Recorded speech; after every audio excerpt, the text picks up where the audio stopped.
So Dillon Brooks tackled a member of the Warriors last night. And it's very important when he tackled him. Nobody's talking about that. He tackled him very early in the game, like right out of the chute. Why was that? Because they were sending a message. We may be kids. Golden State, you're not pushing us around. Payback for Draymond. I heard this all day, all night this morning. There is no room for what Dillon Brooks did. There actually is some room for it. It's called the Bad Boy Pistons and Ray Lewis's Baltimore Ravens. There's all sorts of room for aggressiveness, semi-violence, intimidation, sticking up for yourself. You know I love the Warriors and Draymond Green.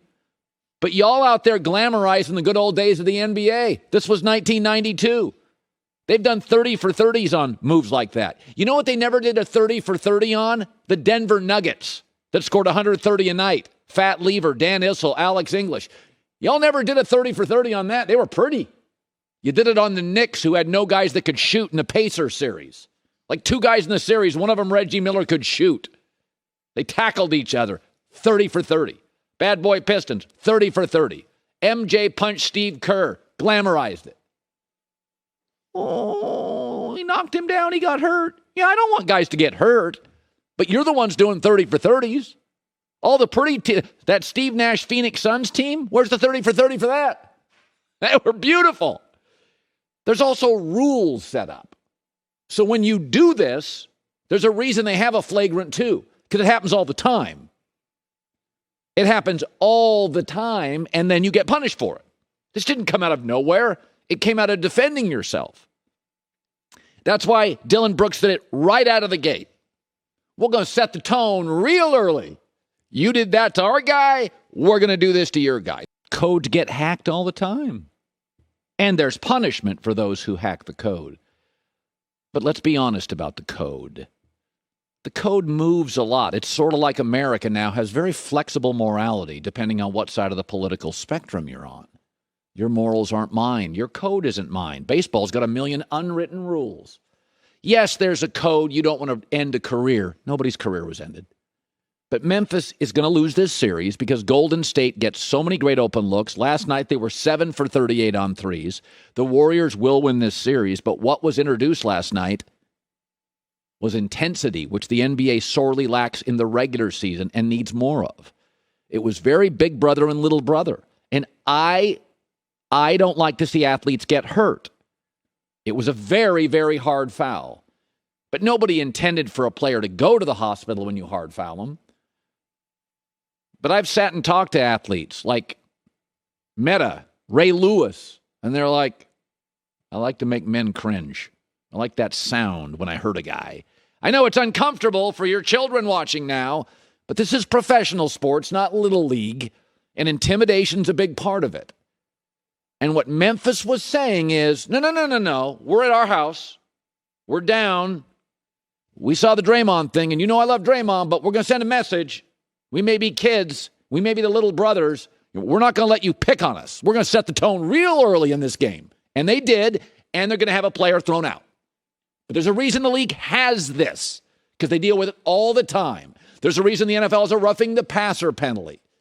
Personal foul penalties, because players cross the line. Break the code all the time. Break the code. I mean, Draymond Green got hurt, jabbed in the eye, banged up, a very physical player.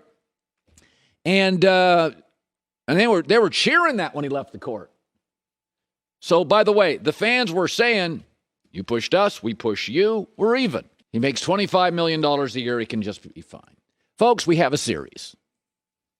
One of the oldest teams is playing one of the youngest teams, and this was inevitable. That the old team was going to try to intimidate the young team, take advantage of their lack of nuance, and the young team was going to be like, no, we're not going to have any of that. We know we're flawed, but we're not going to have any of that. And we have a series, and codes get broken, and I never root for anybody to get hurt. And I cannot wait to watch Game 3 in the Bay Area. But this is sports. This is what we do 30 for 30s for. This is what we glamorize. Michael Jordan's teammates often said he was brutal, harsh, a blank hole. He punched the teammate. He got guys fired.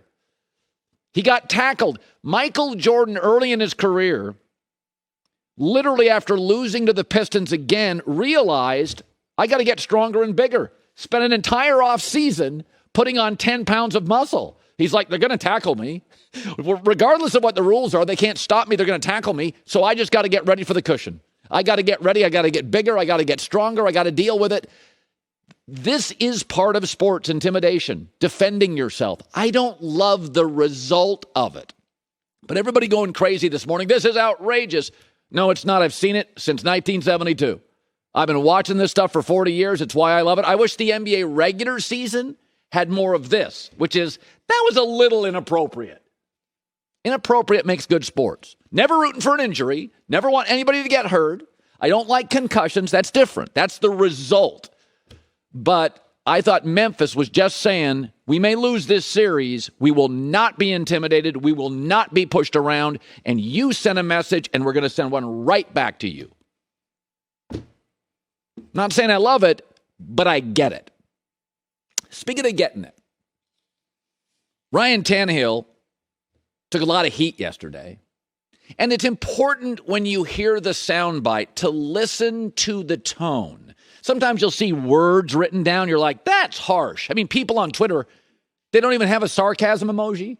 I've said things before. Years and years ago, I said something about Adam Gase winning Super Bowls. Totally sarcastic. Joey's here, totally tongue-in-cheek. People took it seriously. It's like there's no sarcasm emoji. Like they say 10 to 12% of America doesn't get sarcasm. So tone matters. This is not mean-spirited by Ryan Tannehill. He's not taking a shot at the quarterback the Titans just drafted, Malik Willis. There's only about 32 starting quarterback jobs in the NFL. Some fluctuate week to week. But for veteran quarterbacks, and Tannehill's a sneaky old 34, the average salary is $27 million. Yeah, I'm not going to give that up anytime soon. Here's a guy, they just traded his star receiver. He's sneaky old. He's been hurt before. They just drafted his replacement. Ryan Tannehill's fighting for his life and fighting for his career. He just lost a home playoff game, admitted he had to go to therapy. He is fighting for himself and fighting for his career. It's not his job to develop his replacement. Some of you are naive. I love bringing young people on and assisting them. I'm not developing them to replace me. This is a good job. Not many like it. You can be two things at once. You can be a great teammate. Malik asks you a question, give him an answer. Has a great practice, put your arm around him. This is great, man. You're doing a great job. But I'm not developing you to steal my job. Because companies, including NFL teams, all companies are developing a kind of bench where eventually they'd like to find somebody they can pay a third to a half of what you make. Doesn't matter if you're a landscaper or a talk show host, and get the same production. They'd love to find Uncle Colin's replacement and then pay him a third of what they paid me. Of course they would. All companies want to do that. So in the end, what Ryan Tannehill is saying is, I can be two things. I can be good in the film room. I can be a good guy. We can put it in your locker next to me. But I got one of the 32 best jobs in America. I'm not going to develop my heir apparent. Also, teams in the NFL and all sports teams don't like, even star players, they don't like players getting in their personnel. We'll draft who we want to draft. You stay over there. Now, occasionally, a star player, Aaron Rodgers or LeBron James, has so much power, you got to let him have a say, right? I want Randall Cobb. Okay, we'll get Randall Cobb. I want Russell Westbrook. Okay, we'll get Russell Westbrook. But teams don't like that. So teams do not want players to get into their personnel business.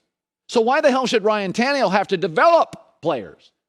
Let's just draw a line. You develop and draft, I play. But you can't ask a player to develop players. That's a team's job and a coaching staff's job. That's not a player's job. By the way, Aaron Rodgers was bothered by the mere suggestion that he could be replaced by a quarterback from Utah State. Tom Brady got Jimmy Garoppolo to the left coast. He got him out of town. And those guys are superstars. Ryan Tannehill's fighting for his career. He's been hurt. He's 34. He finally gets a great head coach in Mike Vrabel. He finally gets non-chaos out of Miami. He finally gets a legitimate general manager. He finally gets a division he can win. He didn't have Tom Brady in it in the AFC East. He's finally in a playoff environment. And they trade a star receiver. They draft a quarterback. And we're all like, well, yeah, just bring him in. Take your job. Folks, I'm going to be scratching and clawing. This microphone are going to yank me off the set. I'm going to be holding on to this thing. And Ryan Tannehill and anybody that's worked really hard and achieved something has a right to not develop their replacement. Hi, everybody. Thanks for watching. Subscribe here to get the latest from the show. Also, be sure to check out more of the best clips from The Herd or go watch a few segments from other shows on FS1.